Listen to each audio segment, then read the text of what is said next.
গৃহযুদ্ধের দ্বারপ্রান্তে ইসরায়েল। যে কোনো সময় দেশে শুরু হবে গৃহযুদ্ধ। ঝড় থেকে রেহাই পাবেন না বেনিয়ামিন নেতানিয়াহু। তাকে টেনে হিচড়ে গদি ছাড়াও করা হতে পারে, এমন বিস্ফোরক মন্তব্য করেছেন ইসরায়েলের সুপ্রিম কোর্টের সাবেক প্রেসিডেন্ট আহরান বারাক। বারাক ১৯৯৫ থেকে ২০০৬ সাল পর্যন্ত সুপ্রিম কোর্টের প্রধান বিচারপতি ছিলেন। সরকারের সাম্প্রতিক সময়ের নানা পদক্ষেপে ভীত হয়ে তিনি বলেন, নেতানিয়াহুর যাবতীয় সব পদক্ষেপ দেশকে গৃহযুদ্ধের দিকে নিয়ে যাচ্ছে। এর মধ্যে রয়েছে ইসরায়েলের গোয়েন্দা সংস্থা শিন বেতের প্রধানকে বহিষ্কার করার বিষয়টিও। ওয়াইনেট নিউজে দেয়া এক সাক্ষাৎকারে আহরান বারাক বলেন, ইসরায়েলের জন্য এখন সবচেয়ে বড় সমস্যা অষ্টম ফ্রন্ট। এর মধ্যে বাকি ৭টা ফ্রন্ট বলতে বোঝানো হয়েছে ইসরায়েল বিরোধী ইরান সমর্থিত প্রক্সি গ্রুপগুলোকে। তিনি বলেন, খোদ ইসরায়েলিদের মধ্যে এখন দ্বিধা বিভক্তি চরমে, আর এই বিভক্তি ধীরে ধীরে বাড়ছে।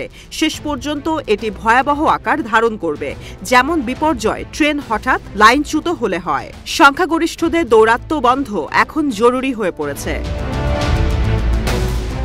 শিন বেতের প্রধান রোনেন বারকে বহিষ্কারের প্রতিবাদে নতুন করে উত্তাল হয়ে গেছে তেল আবিব। নেতানিয়াহুর দাবি, ২০২৩ সালের ৭ অক্টোবর হামাসের হামলার পূর্বাভাস দিতে ব্যর্থ হওয়ায় তাকে সরিয়ে দেওয়া হয়েছে। ২০২১ সালের অক্টোবরে পূর্ববর্তী ইসরায়েলি সরকার শিন বেতের প্রধান হিসেবে তাকে নিযুক্ত করেছিল, কিন্তু নেতানিয়াহুর সরকার ১ বছর আগেই তাকে পদ থেকে বরখাস্ত করল। নেতানিয়াহু বলেছেন, শিন বেতের প্রধানের প্রতি আস্থা হারিয়েছেন তিনি।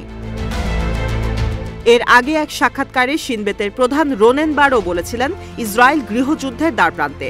সেই সঙ্গে পরিস্থিতি অশান্ত হয়েছে গাজায় যুদ্ধবিরতির মেয়াদ নতুন করে না বাড়িয়ে, বন্দীদের মুক্ত করে না এনে উপত্যকায় পুরো দমে ইসরায়েলি প্রতিরক্ষা বাহিনীর আগ্রাসনের বিষয়টি। মানুষের ক্ষোভ চরমে, যা কমাতে কোনো পদক্ষেপ না নিয়ে ক্ষমতায় টিকে থাকতেই সব করছেন নেতানিয়াহু। যে কারণে শুধু ইরানের প্রতিরোধ অক্ষ নয়, নেতানিয়াহু তোপের মুখে পড়ছেন দেশের সাধারণ মানুষেরও। আহরান বারাক বলেন, নেতানিয়াহু বিরোধী শান্তিপূর্ণ বিক্ষোভের মধ্যে গাড়ি নিয়ে এসে মানুষের উপর তুলে দেওয়া হচ্ছে, এরপর গুলি চালানো হবে, সবশেষ রক্তাক্ত অবস্থার সৃষ্টি হবে। বেনিয়ামিন নেতানিয়াহু ইতিহাসের সবচেয়ে ভয়ঙ্কর বিক্ষোভের মুখোমুখি হয়েছেন ৭ অক্টোবর হামাস ইসরায়েলে হামলা করে বন্দীদের গাজায় নিয়ে যাওয়ার পর থেকে। নেতানিয়াহুর পদত্যাগের দাবিতে প্রতি শনিবার উত্তাল হয় রাজধানী তেল আবিব। যদিও এই বিক্ষোভে অংশ নেওয়া মানুষ দ্বিধা বিভক্ত, এরপরও এই বিক্ষোভে অংশ নিয়েছেন সেনা কর্মকর্তা সহ সর্বস্তরের মানুষ।